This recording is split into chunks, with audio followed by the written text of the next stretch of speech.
ਅਸੀਂ ਸਾਰੇ ਧਰਮਾਂ ਦਾ ਸਤਿਕਾਰ ਕਰਦੇ ਹਾਂ। ਇੱਕ ਅਕਾਲ ਤਖਤ ਸਾਹਿਬ ਤੇ ਜਦੋਂ ਹਮਲਾ ਹੋਇਆ ਮੇਰੀ ਅੱਖਾਂ ਦੇ ਸਾਹਮਣੇ ਉੱਥੇ ਇੱਕ ਕਮਿਊਨਿਟੀ ਨੇ ਉੱਥੇ ਲੱਡੂ ਵੰਡੇ, ਅਕਾਲ ਤਖਤ ਸਾਹਿਬ ਤੇ ਸਿੱਖ ਵਿਰੋਧੀ ਨਾਰੇ ਲਾਏ, ਸਾਡੇ ਜ਼ਖਮਾਂ ਦੇ ਉੱਤੇ ਲੂਣ ਛਿੜਕਿਆ, ਮੇਰੀ ਛਾਤੀ 'ਚੋਂ ਗੋਲੀਆਂ ਆਰ ਪਾਰ ਹੋਈਆਂ ਸੀ। ਮੈਨੂੰ ਕਿਸੇ ਡਾਕਟਰ ਨੇ ਮੈਨੂੰ ਟ੍ਰੀਟਮੈਂਟ ਤੱਕ ਨਹੀਂ, ਟੇਬਲੇਟ ਤੱਕ ਨਹੀਂ ਦਿੱਤੀ। 2 ਮਹੀਨੇ ਗੋਲੀਆਂ ਮੇਰੇ ਅੰਦਰ ਰਹੀਆਂ। ਅਸੀਂ ਕਿੰਨਾ ਕੁ ਸਬਰ ਕਰੀਏ, ਕਿੰਨਾ ਕੁ ਜਰੀਏ।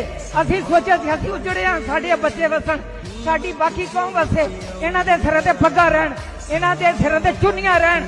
ਜਦੋਂ ਅਸੀਂ ਆਪਣੀਆਂ ਚੁੰਨੀਆਂ ਆਪ ਲਾ ਦਾਂਗੇ ਫਿਰ ਸਾਡੀਆਂ ਚੁੰਨੀਆਂ ਦਾ ਰੱਖਾ ਕੋਈ ਨਹੀਂ। ਜਦੋਂ ਅਸੀਂ ਆਪਣੀਆਂ ਪੱਗਾਂ ਤੋਂ ਆਪ ਮੁਨਕਰ ਹੋ ਜਾਾਂਗੇ ਫਿਰ ਸਾਡੀਆਂ ਪੱਗਾਂ ਦਾ ਸਤਿਕਾਰ ਕਿਸੇ ਨੇ ਨਹੀਂ ਕਰਨਾ। ਜੋ ਦੁਸ਼ਮਣ ਆਹੀ ਚਾਹੁੰਦਾ ਆ, ਦੁਸ਼ਮਣ ਆਹੀ ਚਾਹੁੰਦਾ ਹੈ ਤੁਸੀਂ ਆਪਣੇ ਧਰਮ ਤੋਂ ਆਪ ਮੂੰਹ ਮੋੜ ਲਓ, ਤੁਸੀਂ ਆਪਣੀਆਂ ਜ਼ਿੰਮੇਵਾਰੀਆਂ ਤੋਂ ਆਪ ਮੂੰਹ ਮੋੜ ਲਓ। ਤੁਸੀਂ ਤੁਹਾਡੇ ਵਿੱਚੋਂ ਗਦਾਰ ਪੈਦਾ ਕਰਕੇ ਤੁਹਾਨੂੰ ਉਹਨਾਂ ਕੋਲੋਂ ਮਰਵਾਇਆ ਜਾ ਰਿਹਾ।